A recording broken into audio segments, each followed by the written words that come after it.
Hey everyone, welcome back to the channel. I'm your Windows instructor, and today we're doing something a little different. We're moving away from the mouse and diving into the world of the command prompt.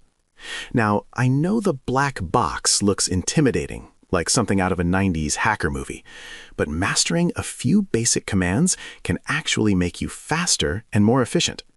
Today, I'm going to show you 10 essential commands that every Windows beginner should know.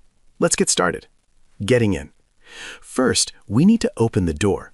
Press the Windows key plus R on your keyboard, type CMD, and hit Enter. Boom, you're in. First up is CD. This stands for Change Directory.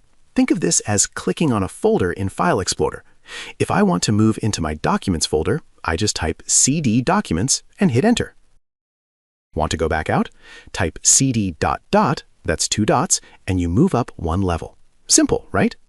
Want to go into a specific path? Then use CD followed by the specific path. Once you're in a folder, how do you see what's inside? Use dir. This lists every file and folder in your current location. If you want to see everything, even the hidden stuff, add a / followed by small a. It's the ultimate search party for your files. Need a new folder? Type mkdir followed by the name of your folder. For example, mkdir YouTube. It's instant. You can even create nested folders like mkdir folder1 / folder2 / folder3 in one go. If you made a folder by mistake, use rmdir. Just type rmdir and the folder name.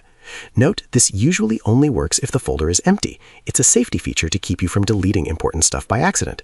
But if you're sure you want to delete everything in the directory, then add a / followed by small a. Number 5 is copy. It's exactly what it sounds like. Type copy, the name of the file you want to copy, and where you want it to go. What if you don't want a duplicate? Use move. It works just like copy, but it picks the file up and places it somewhere else, deleting the original. Great for reorganizing your desktop at lightning speed. Time for some cleanup. The del command deletes files. Be careful here. Files deleted through the command prompt don't usually go to the recycle bin. They're just gone. Use it with power, but use it with caution. If you have a text file and you just want to see what's inside without opening Notepad, use type. Just type filename.txt. The text will appear right there in the window. It's the fastest way to peek inside a log file or a list. This is one of my favorites. Type system info. Your computer will take a second to think, and then it'll spit out everything about your PC. What version of Windows you're running, your processor type, and even how long your computer has been turned on. It's great for troubleshooting. Finally, getting out. Use exit. That's all for now. The 10 commands that take you from a Windows user to a Windows power user. If you found this helpful, do me a favor. Hit that like button and subscribe for more bite-sized tech tutorials.